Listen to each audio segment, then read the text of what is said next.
Hey guys, it's your girl Indy with Black Educated and Broke, and we are wrapping the premiere of God's Grace. We just wanted to talk with Dr. Contessa, who is also an actress, and Dr. Shepherd.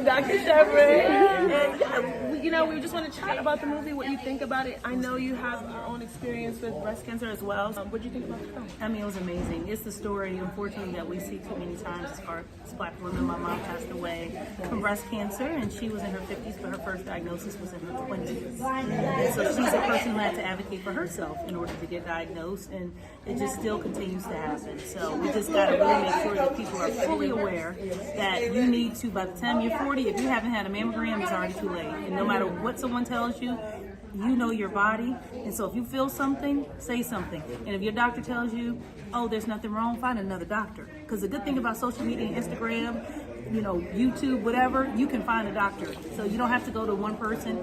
You can go to the health department. Don't forget about that. You have resources. You have county resources. So advocate for yourself. And if you got to go to another city, go to another city. But absolutely, positivity. If something's wrong, get it checked out. Yes. Okay. And I also saw, and I love what you said, I saw in the movie that Miss Sheila had a lot of mistreatment with doctors. And being a doctor yourself, what was that like, watching that and, just experiencing that, for knowing that other people have to go through that? Well, it's totally accurate. And I actually, my husband's a physician as well, and it's kind of the culture of medicine for doctors to be very paternalistic and superior and to be very dismissive. Yeah. And, it's almost like this badge of I know more than you know and don't question me.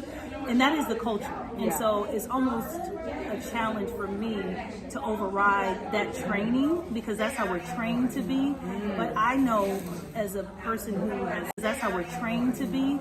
But I know as a person who has been, in that world, my mom was, ill growing up, my dad was ill growing up, it didn't work. And so I've chosen to go in another direction and be an empathetic doctor, because I find that makes the patients more comfortable and actually outcomes better. So it's to the advantage of the patient. Yeah.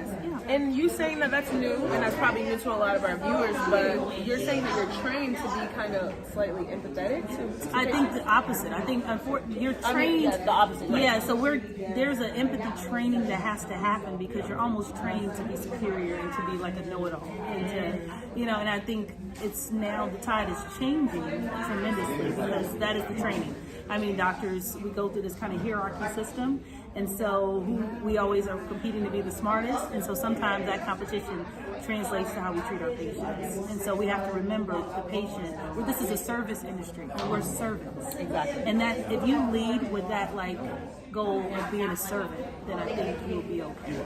As a physician, I'm talking to other clinicians and other people who are medical providers. Yeah, I definitely agree. I just had a doctor's visit myself, and I felt the dismissive attitude. Like, it wasn't that she was mean or anything, It's like, but I do don't question feel me. that. I know what I'm talking it was about. more like kind of fast. Yeah, so now to know that they're trained that way. Yeah. A lot of people need to know that. So I'm glad you could come be a part of the movie as a doctor in real life, but a doctor in the film. You guys will see. That was great. And watching it back, how did you feel? Well, it's always tough to see yourself. I hate to hear myself. I don't like to hear my voice. I keep hearing that that's a normal thing.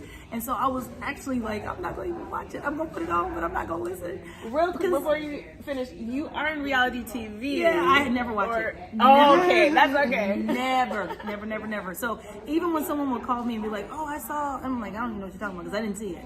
But I play it for the ratings, because we need those numbers. Okay. But that's always tough. It's hard to watch yourself. You're hypercritical of yourself, right? She did great. Everybody You'll see it. I'm so happy, because it's also, it's something I wanted to intentionally do this year, was to really kind of show the real me and the things that are important to me, and this side of advocacy is so important, and doing meaningful work.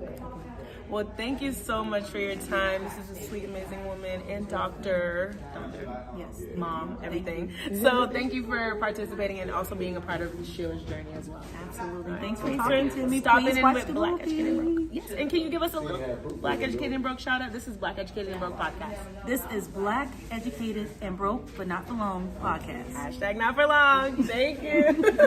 Love it. Okay, great. No Thank worries. you so much. Good luck, guys. Thank you. No worries.